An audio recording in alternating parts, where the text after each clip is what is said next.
Halo semua, selamat datang di saluran naskah tengah malam. Di saluran ini, kita akan mendengarkan cerita horor dari beberapa sumber yang beredar. Pada malam hari ini, saya akan menceritakan sebuah kisah horor yang berjudul Jalur Angker dari Solo menuju Padang, Sumatera Barat.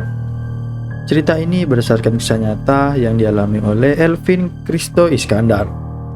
Untuk itu, jangan lupa menutup pintu, matikan lampu, dan tarik selimutmu.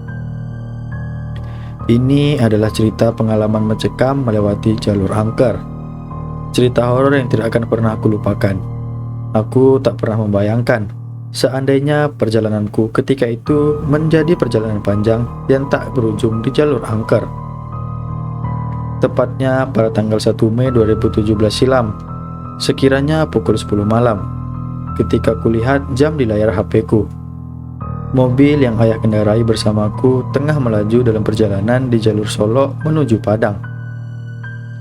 Malam itu udara di luar sangat dingin, jalanan sangat sepi, gelap, tidak ada lampu penerangan di sepanjang jalan.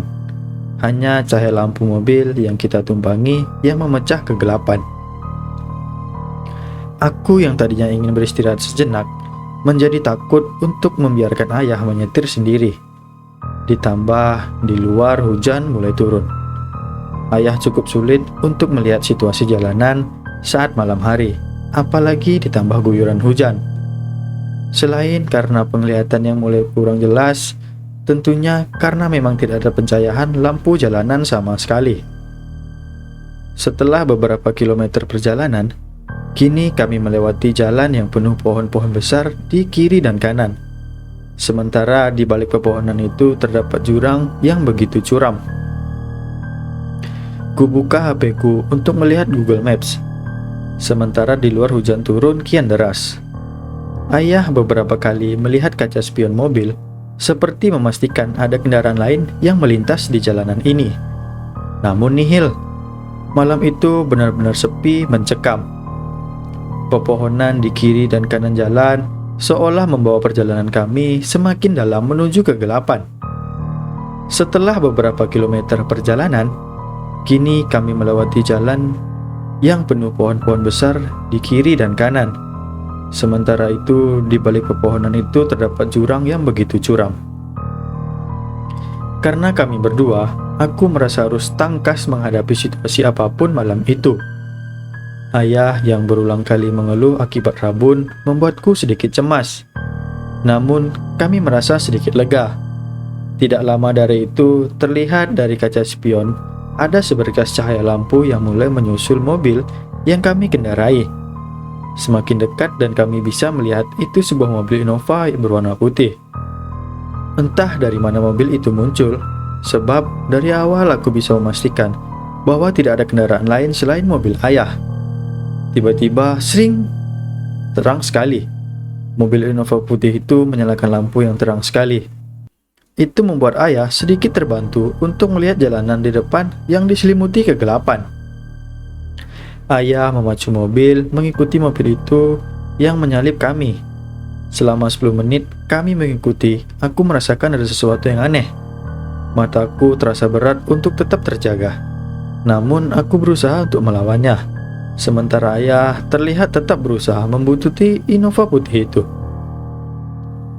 Samar-samar kulihat mobil di depan kami belok ke kiri.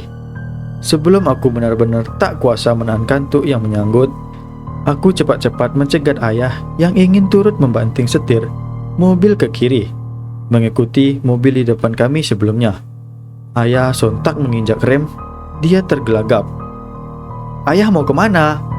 Kita mau pulang kan? Lurus saja ya. Tidak ada jalanan belok kiri di sini," kataku. Aku sangat ingat jalanan di sini. Tidak ada simpang, hanya ada jalanan lurus saja. Pun ketika aku melihat Google Maps untuk kembali memastikan. Raut wajah ayah terlihat sedikit pucat. Aku mencoba menenangkannya. Aku kembali meyakinkan bahwa tidak ada persimpangan di jalan ini. Kuambilkan minum air mineral dari tas yang masih tersisa setengah. Kubukakan tutupnya, lalu kusodorkan ke ayah. Di luar hujan masih turun dengan derasnya. Kegelapan malam mengapung kami, ditambah kabut putih yang menyelimuti, membuat malam itu benar-benar kian mencekam. Sesaat kemudian, bulu kuduku berdiri seketika. Tiba-tiba terdengar suara tangisan perempuan dari balik pepohonan. Sesaat kemudian, suara tangisan itu berubah menjadi jeritan yang bikin nyaliku menciut. Suaranya melengking, memecah keheningan malam. Ku tengok raut wajah ayah. Aku rasa dia juga mendengarnya. Bergegas, ayah kemudian menancap gas, membawa mobil kami meninggalkan tempat itu. Setelah agak tenang, ayah melihat wajahku. "Nak, kamu lihat kan, tadi ada mobil yang belok ke arah kiri?" tanya ayah. "Nak, ayah serius. Ayah cuma mau memastikan kalau mobil Innova itu ke arah kiri," lanjut ayah. Aku menganggukkan kepala.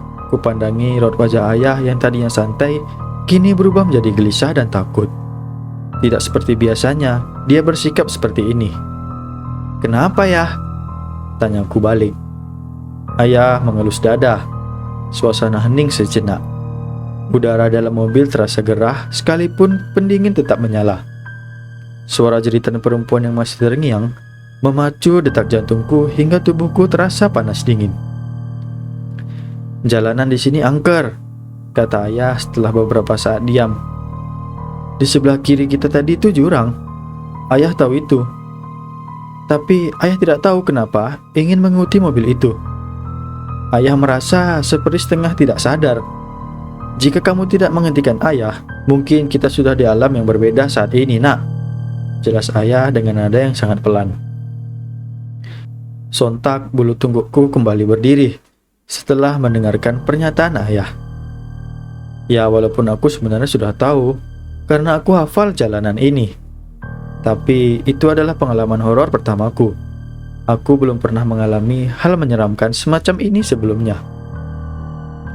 "Ayah, tapi tadi aku juga melihat seperti ada jalan lain. Tapi jalan itu pendek seperti terpotong," jelasku. "Iya, itu hanya khayalan.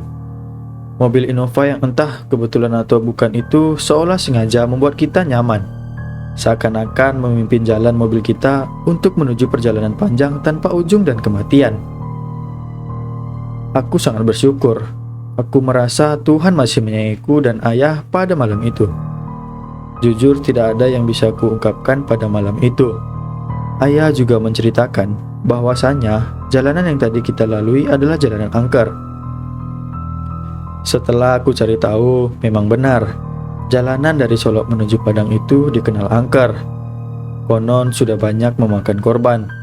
Korban di sana rata-rata sepasang kekasih atau perempuan dan laki-laki.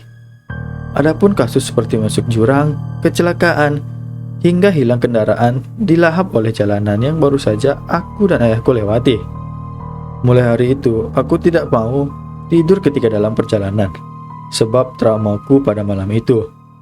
Jalanan dari Solok menuju Padang memang melewati hutan yang di kiri kanannya terdapat tebing dan juga jurang yang dalam.